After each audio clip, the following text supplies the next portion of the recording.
تراه طيرا بالعزيمة جاء أسمع وتجتاز السماء جلالا فأزيد أسرى بالغيوم جمالا وألون الدنيا بأجمل. السلام علیکم ورحمۃ اللہ وبرکاتہ. الحمد للہ الذی ارسل نبیہ رحمۃ للعالمین والصلاة والسلام علی سید الانبیاء والمرسلین وعلی آلہ واصحابہ اجمعین. اما بعد فاعوذ باللہ من الشیطان الرجیم. بسم اللہ الرحمن الرحیم. وما ارسلناک الا رحمۃ للعالمین. وقال النبی صلی اللہ علیہ وسلم انما بعثت رحمہ. سب سے پہلے تمہیں مشکور ہوں قاضی ظہور الحق صاحب، طاہر دورانی صاحب، اسی طرح ہمارے محترم و معزز جناب مولانا نذیر صاحب کا کہ انہوں نے مجھے اس بارونق محفل کے اندر مدعو کیا. وقت بہت ہی کم ہے. آج ہمارے اس محفل کے ماتھے پر ایک آیت لکھی ہوئی ہے وَمَا أَرْسَلْنَاكَ إِلَّا رَحْمَةً لِلْعَالَمِينَ. اسی آیت کے ایک ہی لفظ کے اندر آپ غور کریں تھوڑا سا، انسان کو اپنی مقصد حیات سمجھ میں آ جاتی. اللہ رب العزت نے انسانوں کو پیدا فرمایا بہتر سے بہتر زندگی گزارنے کے لیے انسان کو عقل و فکر عطا کی.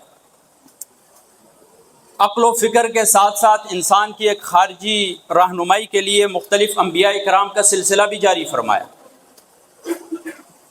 جب انسان مسلسل ترقیوں کی طرف گامزن ہوا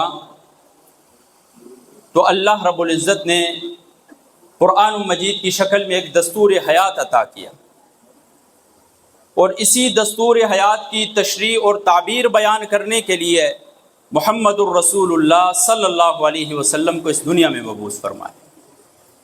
جس طرح یہ قرآن مکمل ہے اسی طرح رسول اللہ صلی اللہ علیہ وسلم کی ذات اقدس بھی مکمل ہے. میرے اللہ رب العزت نے رسول اللہ صلی اللہ علیہ وسلم کے اندر گزشتہ تمام انبیاء کی خصوصیات رکھی، اور اس سے بڑھ کر رسول اللہ صلی اللہ علیہ وسلم کے اندر چند مزید خصوصیات رکھ کر رسول اللہ صلی اللہ علیہ وسلم کو تمام انبیاء میں افضل بنا دیا. وقت کا دامن بہت تنگ ہے. یہ جو میرے سامنے اسٹوڈنٹ بیٹھے ہوئے ہیں تھوڑا سا میری طرف توجہ کیجئے گا. میں اپنا موضوع صرف 5 منٹ کے اندر کمپلیٹ کروں گا. رسول اللہ صلی اللہ علیہ وسلم کی جہاں اتنی خصوصیات ہیں، رسول اللہ صلی اللہ علیہ وسلم کی زندگی کے جہاں اتنے پہلو ہیں، اگر ہر پہلو کو بیان کیا جائے تو اس سمندر کو سمیٹنا مشکل ہے. میرے رسول اللہ صلی اللہ علیہ وسلم کی خصوصیات میں خصوصیت رحمت. رحمت کسے کہتے ہیں؟ امام راغب اصفہانی رحم اللہ المفردات کے اندر لکھتے ہیں کہ رحمت اس رقت اور نرمی کو کہا جاتا ہے جو احسان کا تقاضا کرتا ہے.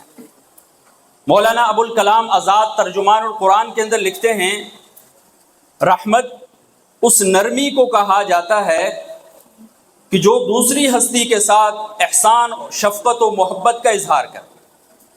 تو یہ جو رقت اور نرمی ہے اس کے مفہوم کے اندر پیار، محبت، شفقت، ہمدردگی، غم گساری، یہ سارے مفاہیم اس کے اندر آ رہے ہیں میرے. اور رسول اللہ صلی اللہ علیہ وسلم کی ذات اقدس وہ ذات ہے جس کے اندر رحمت کا جو مادہ ہے، رحمت والی جو صفت ہے، یہ مکمل طور پر پائی جاتی ہے. ذرا غور کریں آپ، قرآن مجید میں اللہ تبارک و تعالی نے جب اپنی رحمت کا ذکر کیا تو اس کے لیے رؤوف رحیم کے الفاظ لائے. جب رسول اللہ صلی اللہ علیہ وسلم کی رحمت کا ذکر کیا تو وہاں پر بھی رحیم کا لفظ لایا.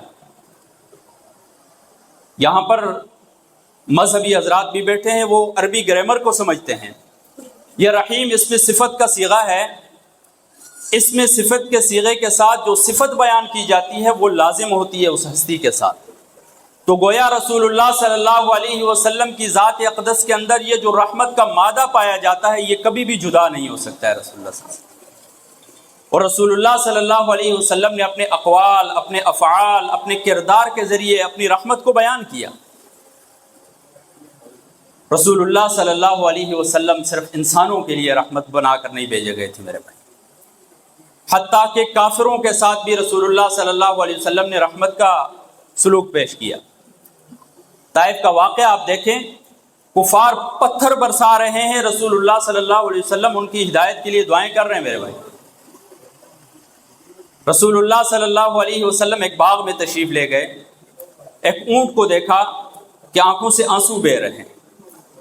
رسول اللہ صلی اللہ علیہ وسلم نے اس کے مالک کو بلایا اور کہا کہ یہ اونٹ آپ کی شکایت کر رہا ہے کہ آپ اس سے کام زیادہ لیتے ہو، اس کو چارہ کم ڈالتے ہو۔ صحابہ کرام رضوان اللہ تعالی علیہم اجمعین فرماتے ہیں کہ ایک جگہ سے ہم جا رہے تھے کہ ایک صحابی نے ایک پرندے کے بچے اچک لیے۔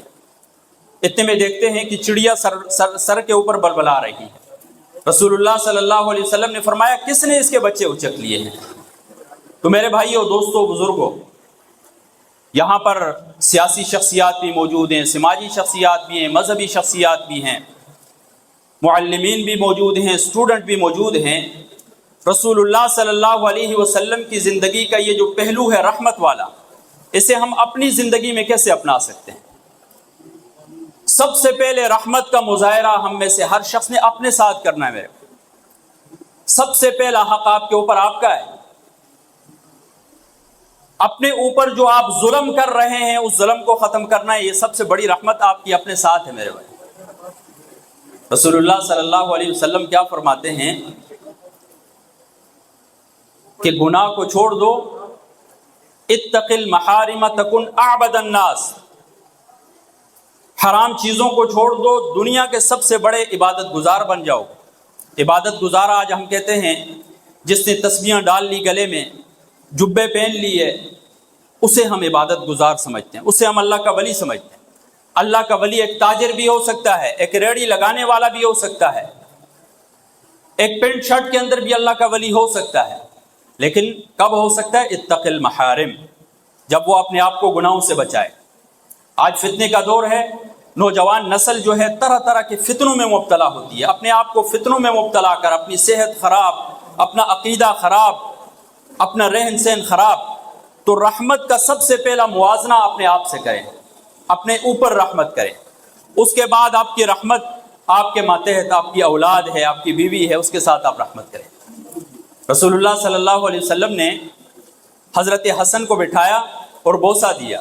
اقرا بن حابس پاس کھڑے تھے، فرمایا یا رسول اللہ میرے 10 بیٹے، میں نے آج تک کسی کو بوسہ نہیں دیا۔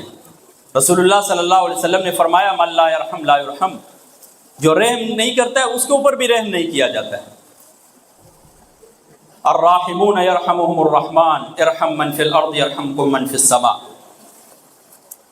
رحمان ذات جو ہے وہ رحم کرتی ہے، اور جو دنیا میں رحم کرتے ہیں اسے وہ پسند بھی کرتی ہے اور ان کے اوپر رحم کرتی ہے۔ اور دوسرا رحم کا جو ہمارے اوپر لازم ہے، ایک استاد ہے تو اپنے اسٹوڈنٹ کے اوپر رحم کرے۔ فَبِمَا رَحْمَةٍ مِّنَ اللَّهِ لِنْتَ لَهُمْ، اسلام جو پھیلا ہے وہ تبلیغ کے ذریعے، بیان کے ذریعے، اخلاق کے ذریعے، کردار کے ذریعے، عدل و انصاف کے ذریعے، حتیٰ کہ جہاد کے ذریعے۔ لیکن آپ دیکھیں اللہ رب العزت اس آیت کے اندر فرماتے ہیں فَبِمَا رَحْمَةٍ مِّنَ اللَّهِ لِنْتَ لَهُمْ، اے نبی آپ کے ارد گرد یہ جو صحابہ بیٹھے ہوئے ہیں اور دن بدن آپ کے قریب جو لوگ آ رہے ہیں، یہ اس رحمت کی وجہ سے آ رہے ہیں، اس نرمی کی وجہ سے آ رہے ہیں جو آپ کر رہے ہیں۔ تو میرے بھائی اور دوستوں، بزرگوں، یہاں پر جتنے بھی احباب بیٹھے ہوئے ہیں، میری گزارش ہے کہ رسول اللہ صلی اللہ علیہ وسلم کے زندگی کے اس پہلو کو اپنے اوپر، اپنے کردار میں لائیں، اس کے بعد معاشرے میں نکلیں، رسول اللہ صلی اللہ علیہ وسلم کے اس رحمت کے پہلو کو عملی جامہ پہنائیں۔ جزاکم اللہ خیر۔ العلا فتراه طيرا بالعزيمة جاء